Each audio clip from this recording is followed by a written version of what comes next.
Well, good morning. This is Wayne. It is Wednesday, July 8th, 2026. And I'm getting out for a walk with Hank and Naylor. Hank seemed to be a little bit under the weather yesterday. And now he's caught.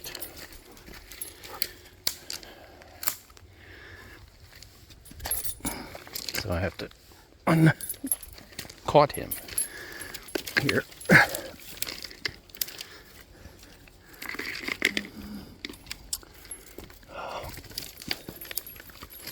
Let's see what's going on here. Get these sticks caught all the time. Now it's on my finger. All right. So here we go. Took care of that. Before I came out for the walk, I looked down the driveway and there was a doe standing in the middle of it. I don't know where she got to. She had a little baby with her the other day in the front part of the yard. I didn't see the little one with her this time. So she's around here somewhere. She's probably watching me. Went into the woods this direction. We've had families of deer here since probably been living here. And they come and go. They live in various parts of the properties around in these woods. Don't see the buck too often. They come out. Last time I saw them was, I think, last fall. There were two of them standing, and they don't move either. They'll stand in the driveway or on the lane here and challenge you to run them over. Eventually they'll move, but they're stubborn things.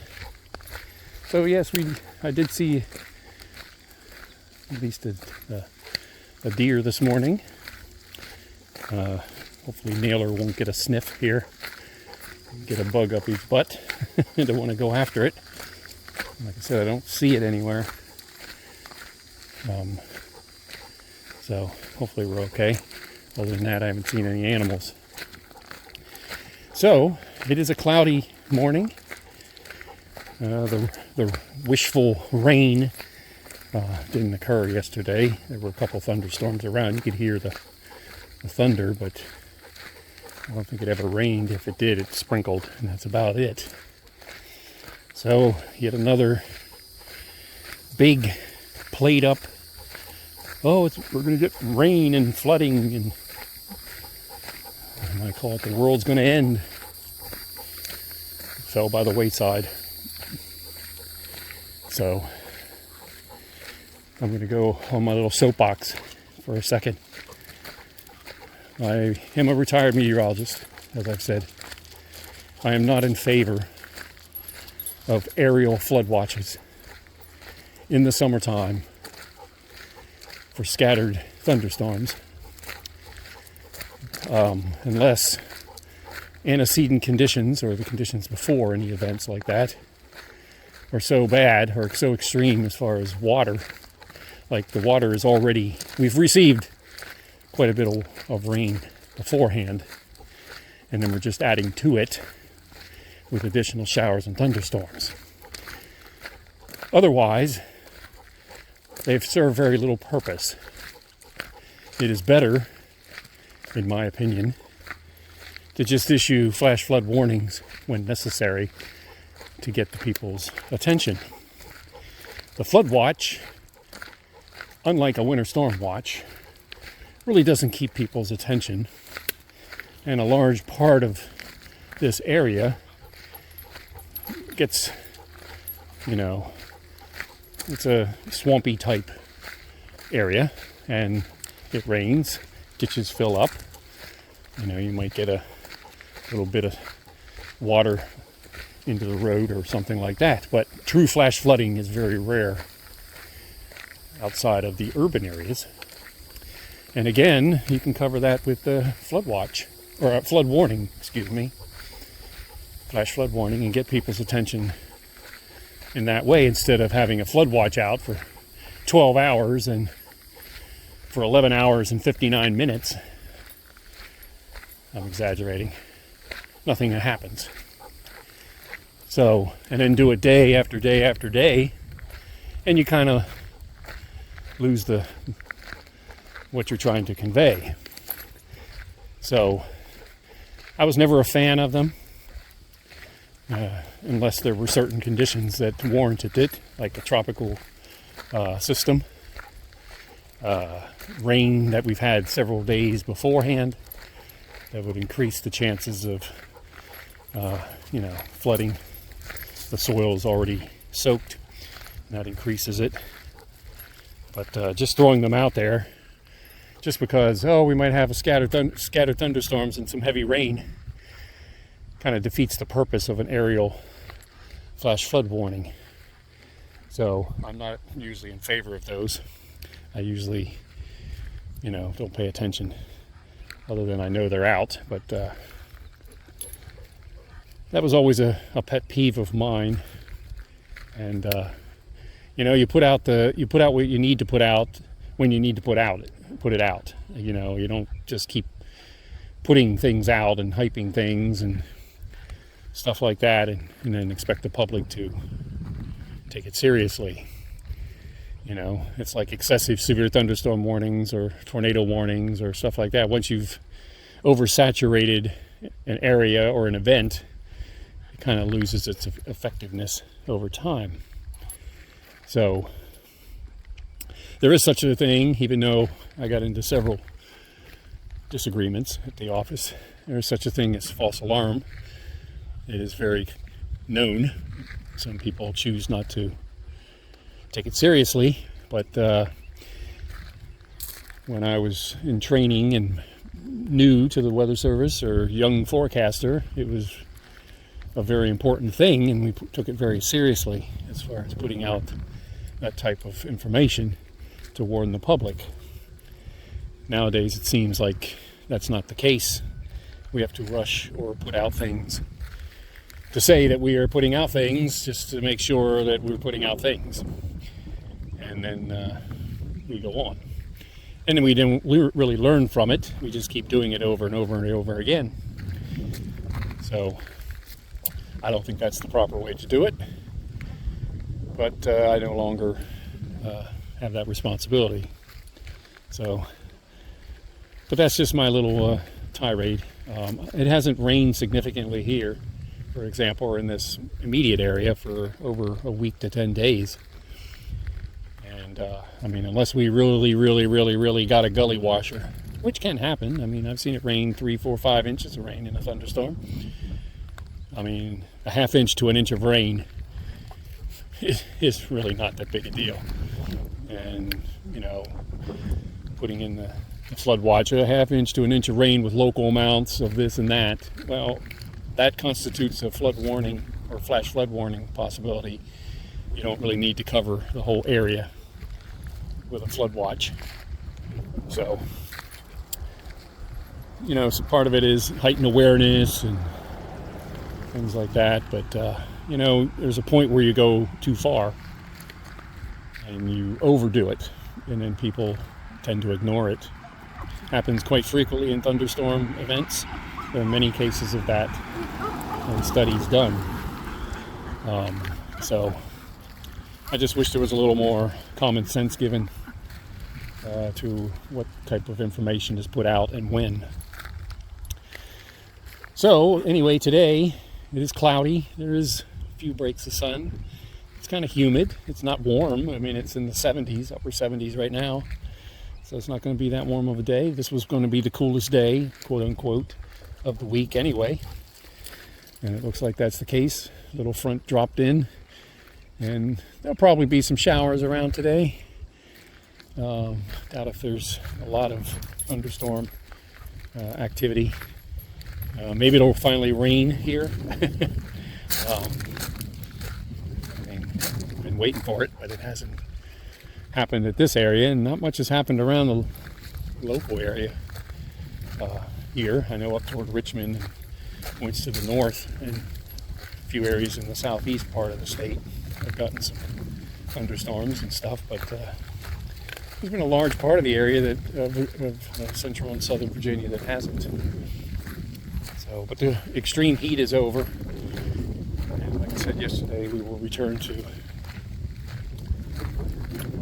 more typical conditions, starting most likely tomorrow and lasting through the weekend, with isolated scattered afternoon storms and temperatures up in the 80s and maybe lower 90s.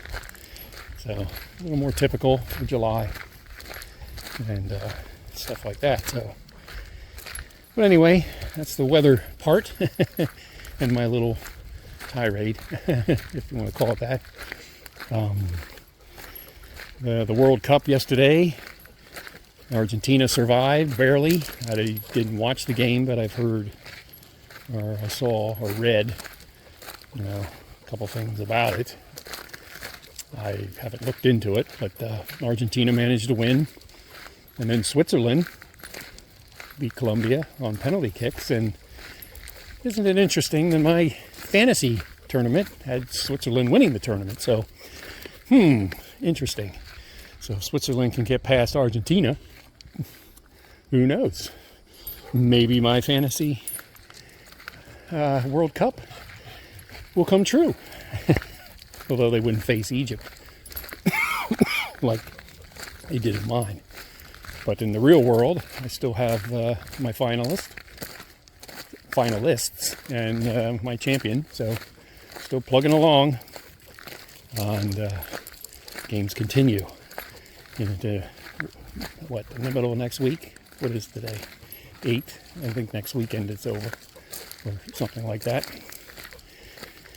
But anyway, in the baseball part, Phillies did well last night. The Orioles did not. Cubs beat them. And that's the type of year they're going to have, where they try to look good for a couple games and then they get beat for several games. Seems like the Chicago teams have their number lately. I remember the White Sox just played them, and now the Cubs are playing them.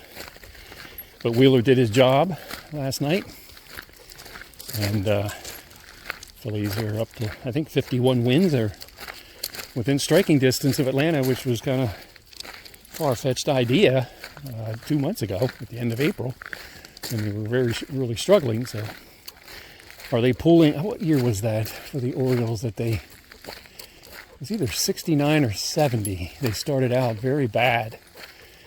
I can't remember. I'll have to look. And then they made it to the World Series because they went on torrid streaks in the summertime.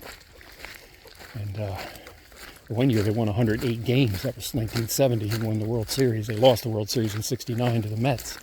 But they did start out very badly one of those 2 seasons. I can't remember which one now. And turned it around. And I know the Phillies a few years ago, or a couple years, 2023, I believe, started out bad and then came on at the end and made it to the League Championship Series. So it can be done. It's a long season, and teams go through ups and downs and such a thing. It's the longest season of all sports, and sometimes I think it's a little too long. I wouldn't mind going back to the days. I think it was 154 games instead of 162. Get the playoffs and World Series done before Halloween. I say that about all the sports. They last too long. I mean, we have the Super Bowl till almost Valentine's Day. We have hockey and basketball almost till the end of July, if everything played out the way it could. So I think the seasons are a little too long. So, but we'll be turning to our football pretty soon. I haven't really heard a lot about football in the last week or two. So it's a down period, but it'll pick up here in the next couple weeks, I'm sure, as we head into late July and into August and get things charged up for the football seasons to come. And then after that, we'll go through the basketball and hockey and soccer and stuff like that again. I know the World Cup soccer players will take time off and miss some of their summer training with their team. but that's to be expected. But anyway, I don't see the deer here this morning at this time. I don't hear anything. So we'll see if Hank will eat now that he's had his walk this morning. Naylor, well, he's fine. He's walking along just fine. So, but anyway, other than that, there's really not much else.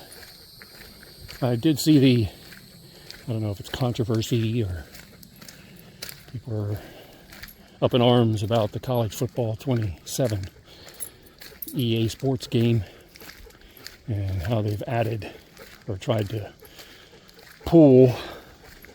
putting microtransactions in the game. Now, I fully don't understand a lot of that because I haven't really played any of the games that way. I'm basically a very timid or very, I don't know what the answer or what the word would be. I'm very simplified when I play these games. I don't get into a lot of this fancy stuff, so I'm not sure I understand that some of the stuff, but it doesn't surprise me.